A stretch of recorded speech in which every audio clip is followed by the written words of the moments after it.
So now, looking at chapter 1 of the Tannisho, which is, just merely a few sentences, Shinran is said to have said, "At the very moment when we are moved to utter the Nembutsu by a firm faith that our rebirth in the Pure Land is attained solely by the virtue of the unfathomable working of Amida's original vow, we are enabled to share in its benefits that embrace all and forsake none.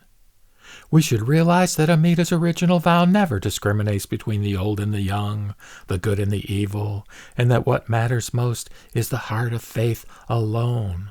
For the vow was originally made for the purpose of delivering sentient beings sorely defiled by their vices and passions.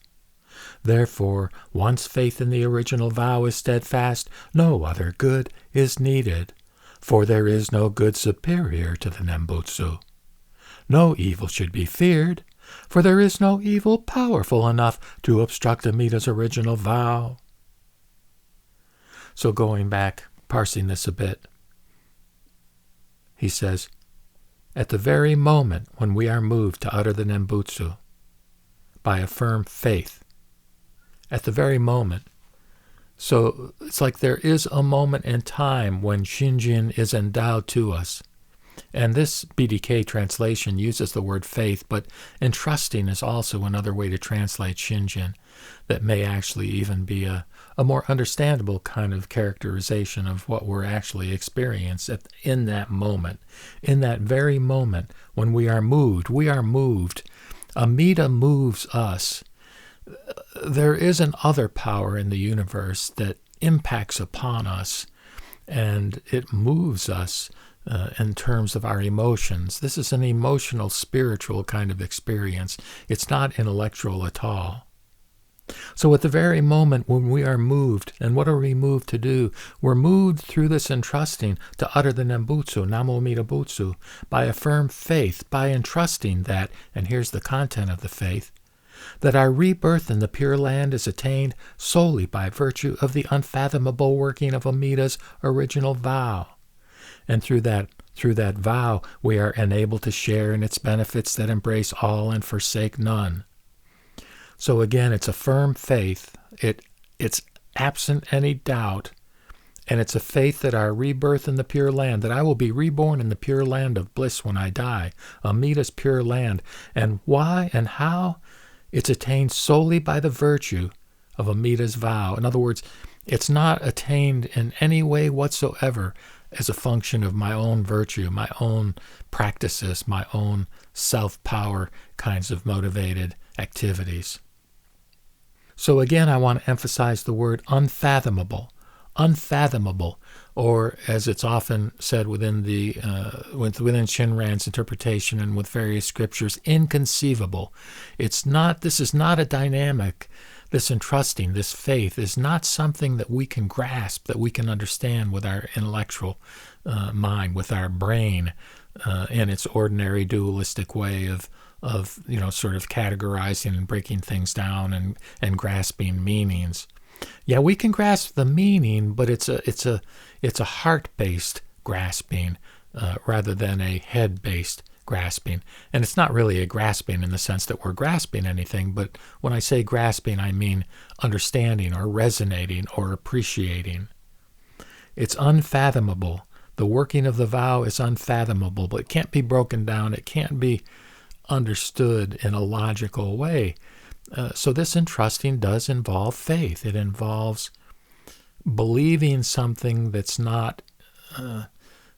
It's empirically provable in the sense that experience dictates the fact that it is real, but it's not logically provable in the sense of A, B, C, D.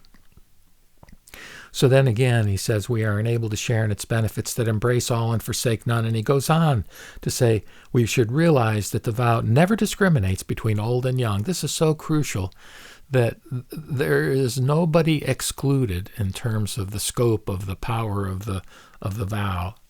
Nobody is excluded. The old and the young are included, the good and the evil. And that's the tough one for some people, that this is not something made just for the good person. In fact, Shinran will go on to say it's especially designed for the evil person. Why? Because That's the person. The person who's filled with blind passions is precisely the one who's not capable of performing self-power kinds of practices, and the one that has all the negative karma that needs to be overcome as a function of the power of Dharmakara's power, the power that he generated, the merit that he generated when he was a bodhisattva before he became Amida Buddha. So the vow never discriminates between the good and the evil. And what matters most is the heart of faith alone. In other words, again, this entrusting dynamic. For the vow was originally made for the purpose of delivering sentient beings sorely defiled by their vices and passions. Again, it was made specifically that Amida had compassion. He had pity. He knew that there were so many of us sentient beings that didn't have the capability of attaining enlightenment on our own, based on our own efforts. And so many of us that had such a history of karmic actions, past, present, that burdened us in ways that could never be overcome, particularly in a given lifetime, as opposed to many, many lifetimes, which is kind of what traditional Buddhism talked about as being needed in order to overcome karmic hindrances. So anyhow, he made the vow for the purpose of delivering sentient beings sorely defiled by vices and passions, and I include myself in that category. Therefore, once faith in the original vow is steadfast, no other good is needed. And this is tricky because this is where so many religions orient themselves toward the idea of, okay, you're saved by grace, but now you have to do good deeds to somehow further sanctify or purify yourself. Now, it's not to say that there can't be things that we do that the world might judge to be as good.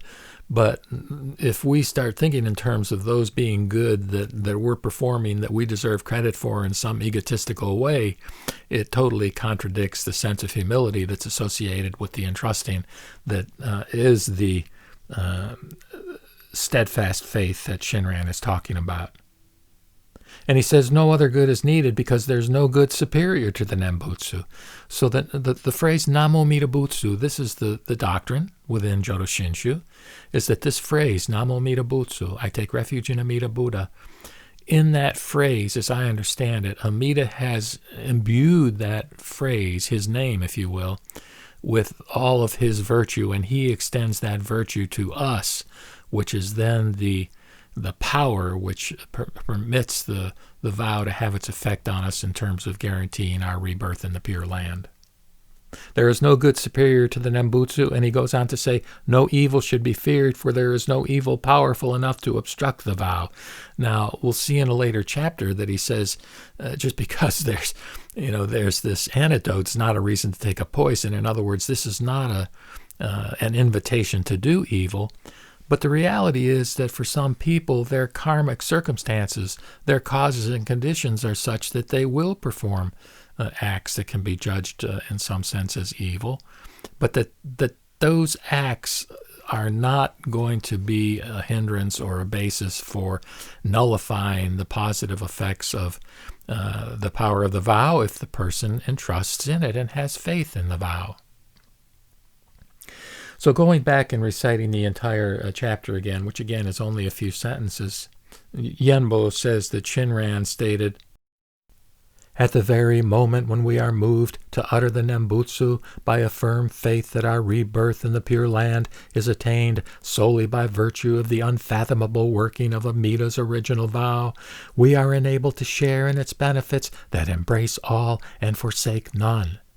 We should realize that Amida's original vow never discriminates between the old and the young, the good and the evil, and that what matters most is the heart of faith alone.